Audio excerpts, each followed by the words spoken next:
Hello dear students, कैसे हैं आप सभी।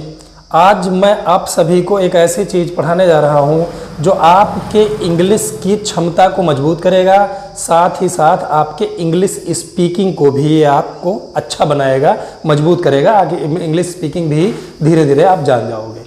तो चलिए चलते हैं बिना समय खर्च करते हुए।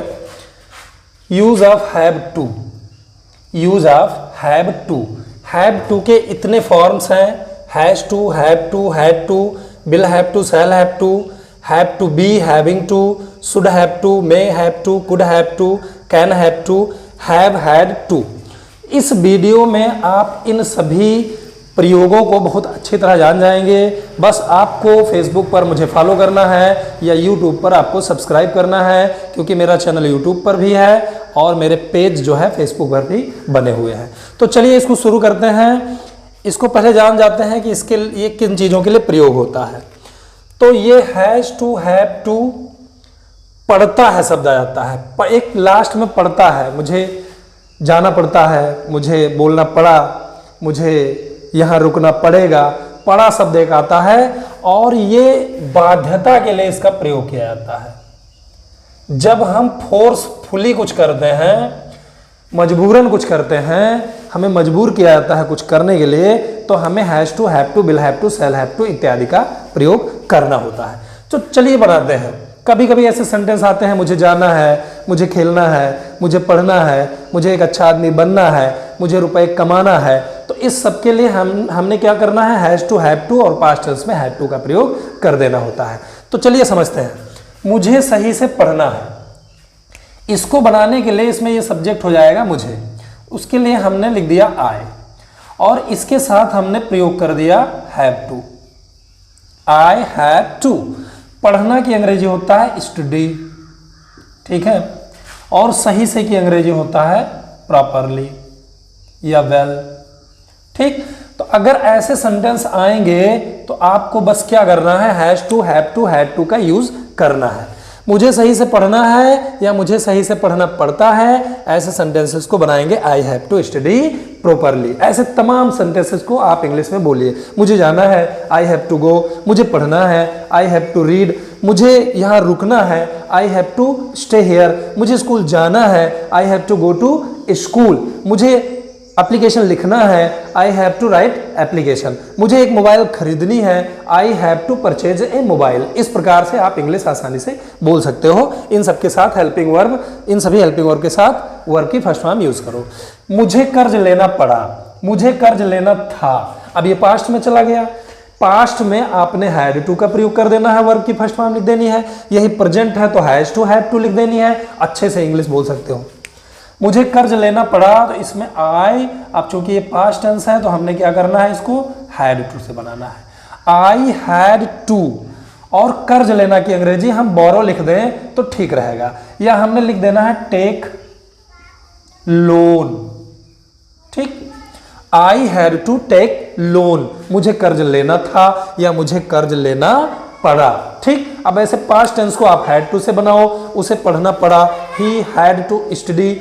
उसे अध्यापक को उसे पीटना पड़ा, the teacher had to beat him.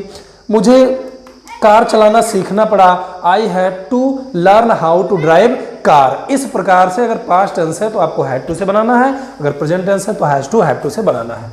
तुम्हें मंच पर बोलना पड़ रहा है। इसी प्रकार अगर टेंस चेंज हो जाए, कंटिन्यूअस टेंस आ जाए या प्रेजेंट परफेक्ट आ जाए तो उसके अनुसार बनाइए।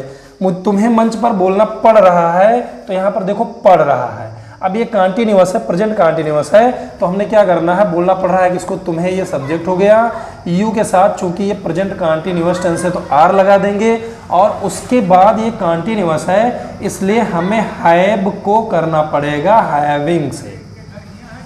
You are having to, you are having to. और उसके बाद इसमें क्रिया है बोलना, उसको हम लिख देंगे स्पीक।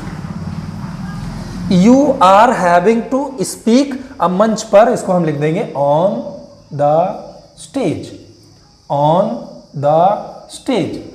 तो ऐसे कंटिन्यूअस टेंस को आप is, am, are, was, were plus having to plus verb की फर्स्ट फॉर्म से बना सकते हैं। तुम्हें मंच पर बोलना पड़ रहा है, you are having to speak on the stage. मुझे जाना पड़ रहा है, I am having to go. मुझे खेलना पड़ रहा था, I was having to play. मुझे दरवाजा खोलना पड़ रहा है, I am having to open the door. इस प्रकार आप इंग्लिश स्पीकिंग भी अच्छी कर सकते हो और आपकी बेसिक इंग्लिश अच्छी हो जाएगी, तो आराम से इसको बना सकते हो। तो कंटीन्यूअस में आपको ये फॉलो करना है नियम। हमें परीक्षा की तैयारी करना होगा, हमें परीक्षा की तैयारी करना पड़ेगा, तो इसमें देखो पड़ेगा आ गया या होगा आ गया। ऐसे सेंटेंसेस में आपको फ्यूचर टेंस चुकी है तो will have to, shall have to के साथ वर्ब की फर्स्ट फॉर्म का यूज कर देना है। तो हमें परीक्षा की तैयारी करना होगा, हमें परीक्षा की तैयारी करना पड़ेगा, ऐसे ये फोर्सफुली बता रहा है, इसमें बाध्यता बता रहा है, तो इसमें आपने लगाया वी के साथ। वैसे तो शैल हैव टू लगना चाहिए, लेकिन यहाँ पे दृढ़ता का बोध हो रहा है, डिटर्मिनेशन का बोध हो रहा है, इसलिए हमने विल हैव टू लगाना पड़ेगा।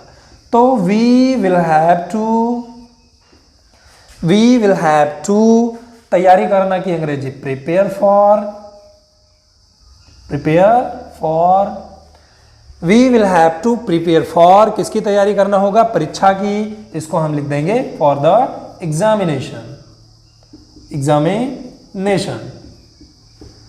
तो हमें परीक्षा की तैयारी करना होगा या हमें परीक्षा की तैयारी करना पड़ेगा, ये हो गया we will have to prepare for the examination. ऐसे फ्यूचर टेंस के सभी सेंटेंसेस को आप will have to, shall have to से बनाना है।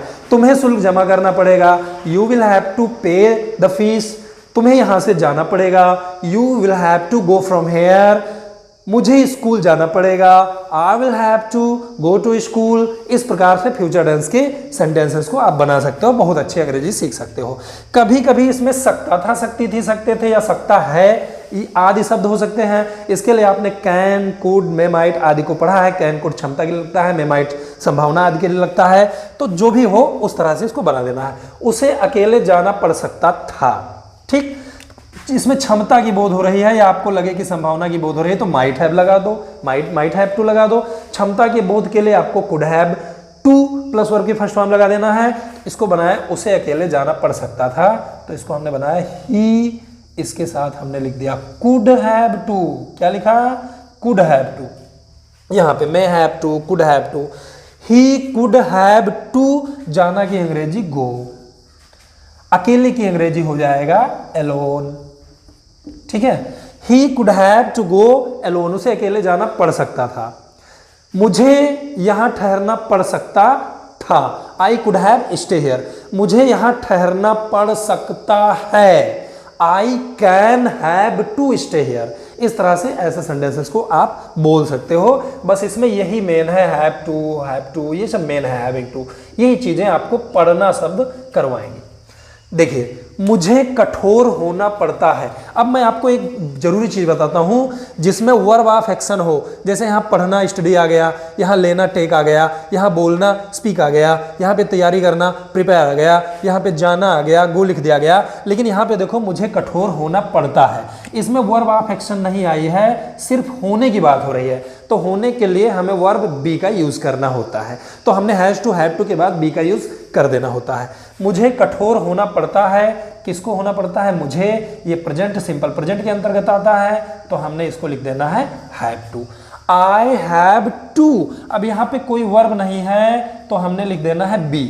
आई हैव टू बी, कठोर की अंग्रेजी हो जाएगा स्ट्रिक्ट। हमने यहां पे लिख दिया स्ट्रिक्ट। मुझे कठोर होना पड़ता है या मुझे कठोर होना पड़ा, तो उसके लिए हैव टू लगा के बना देंगे। ऐसे जब वर्ब ऑफ एक्शन ना हो तो आपको बी लगाना है, ठीक है भैया। मुझे उसके प्रति दयालु होना पड़ा, I had to be kind towards him. इस प्रकार से आप अपनी इंग्लिश स्पीकिंग को अच्छा कर सकते हो।